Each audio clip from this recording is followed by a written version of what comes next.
महाराज जी कहाँ जा रहे हैं। तो नारद जी कहे मेरा तो काम ही है तीनों लोकों में घूमना, मैं अपने काम में जा रहा हूँ, तुम बताओ कहाँ जा रहे हो। देवार कहा महाराज मैं भूत पकड़ा।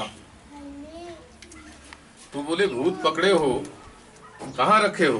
तो बांस का ठोंगा निकाल के दिखाता है, बोला इसी ठोंगा में मैं बड़ी मुश्किल से पकड़ाया है महाराज, कई ठो बकरा देना पड़ा।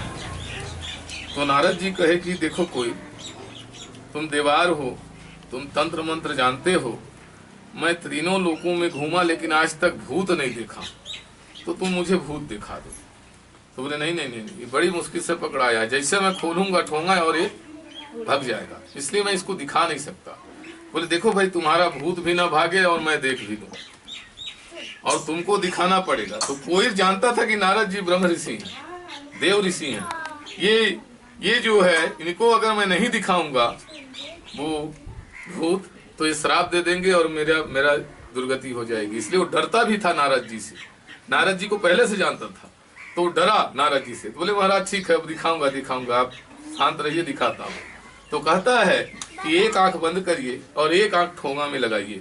जैसे वो एक आंख बंद करके ठोंगा में नारद जी लगाते हैं तो शंख चक्र गदा पद्मम वनमाला विभूषितम, वहां भगवान विष्णु बैठे थे।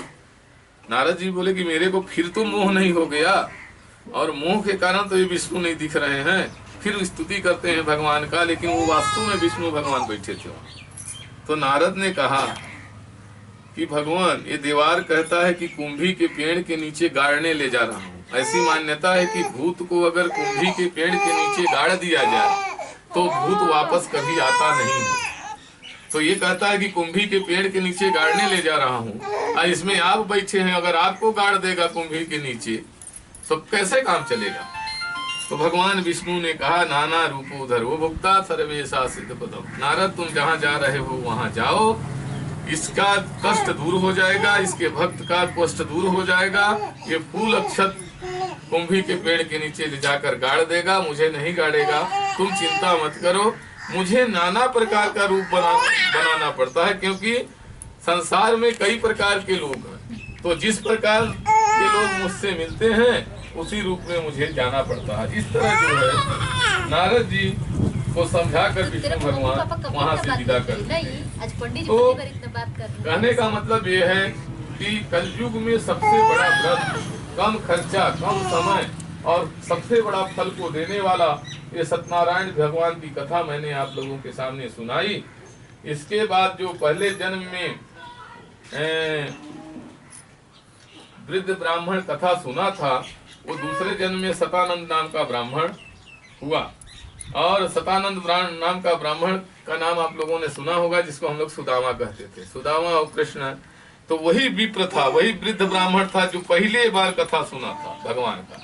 तो दूसरे जन्म में जो है वो सुदामा हुआ, और सुदामा हुआ तो भगवान विष्णु ने उसको 3 मुठा 2.5 मुठा बहुरी से उसके जीवन को तारा था। वही सुदामा प्रथम अध्याय में कथा सुना था।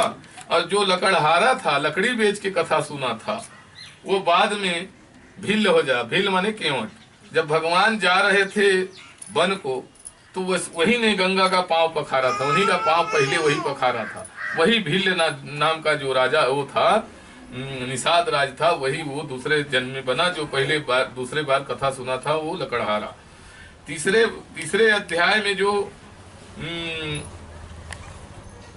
उल्कामुख नाम का राजा कथा सुने थे, वो दूसरे जन्म में दशरथ होते हैं। और जो साधु नाम बनिया कथा सुना था, वो दूसरे जन्म में मोरध्वज होता है। मोरध्वज की कथा भी आप लोगों ने सुना है। मोरध्वज का एक ही लड़का था जिसका नाम था ताम्रध्वज, और वो इतना दानी था, इतना सत्यवादी था कि भगवान सभी देवताओं के सामने उसकी बहुत बड़ाई करते थे कि मेरा भक्त हो तो मोरध्वज जैसे हो। तो एक बार इंद्र के सामने भगवान अपने भक्त मोरध्वज का बड़ाई करने लगे कि भाई